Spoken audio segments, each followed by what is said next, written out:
Good morning, everybody, and happy Monday.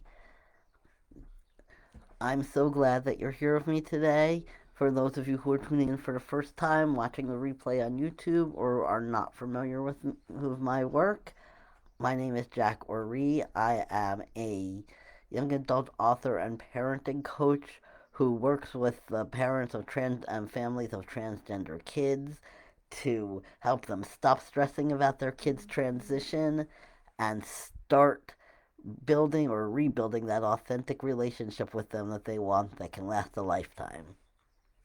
This week, I want to talk about what to do if you have concerns about your child's transition. I know that a lot of parents out there want to be supportive, are awesome at being supportive, but sometimes in the back of your mind you have these concerns that you're worried your kid is moving too fast, you're worried they're doing something irreversible, you're worried that they're making a mistake, you're worried that they're not really as sure as they say they are about what they want to do. All of these kinds of things can make it difficult to be supportive, especially if in the back of your mind you have that fear that you're going to alienate your child, that you're going to be seen as unsupportive, that they're going to say that you just don't understand, and all of those kinds of things. So let's talk about that. The first thing that I want you to know is that it's important to realize that your kid knows you're there for them, your kid knows you're being supportive of them, you've been supportive all this time. That's not going to suddenly change because you bring up a concern. So let's nip that fear in the bud and talk about what to do to make it less likely that there's going to be some sort of confrontation where your kid in anger says, you don't support me or you don't get it or that kind of thing. Um, Last week we talked about active listening.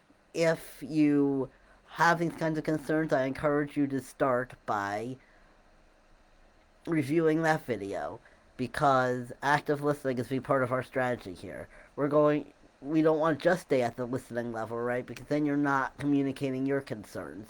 But that's where it begins is when your child says something to you like I want to be out at school or I want to change my name and I want to be known by that name every place or I want you to tell grandma that I'm transgender and this is my name and pronouns and all those kinds of things. And you might have concerns about any of those scenarios or about other scenarios. So you don't want to just listen because then you don't express what you want to express. But by the same token, you don't want to jump too fast to what you think because your child needs to feel heard. If your child feels heard and you feel heard, you can do this. So, what you can do is your child brings up a concern, you might say, let me think about that. I will talk about it later and come up with a time to talk about it. And you might also use active listening at the same time and say, I hear that you're wanting to be out at school. Let's just use that as an example. Tell me more about that. And make sure you hear exactly what it is your child wants, what they're thinking of doing, what they're thinking and feeling. And make sure that you reflect that back to them. That way they feel heard. And then after that, you can express your concerns. You can do that using I statements, you know.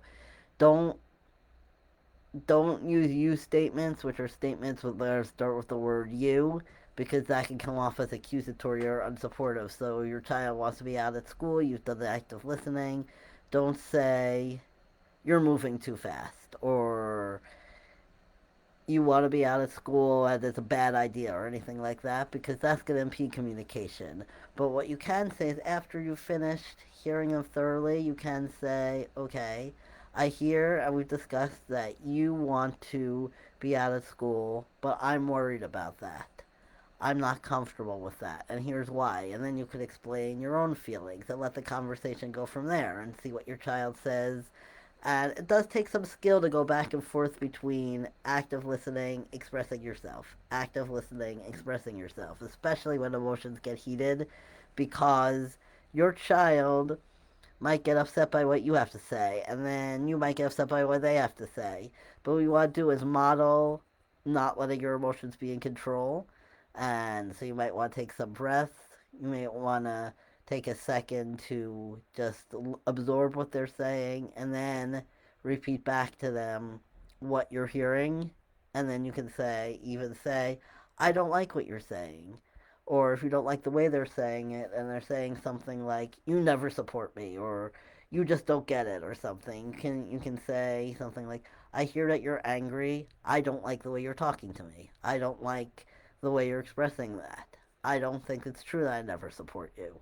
I don't want to argue with you. Let's talk about what let's keep the conversation focused on on this issue, on what it is that we're talking about now. Let's not go into all of those other things. All that kind of stuff you can totally say that. Um and so um active listening, I statements, active listening, I statements.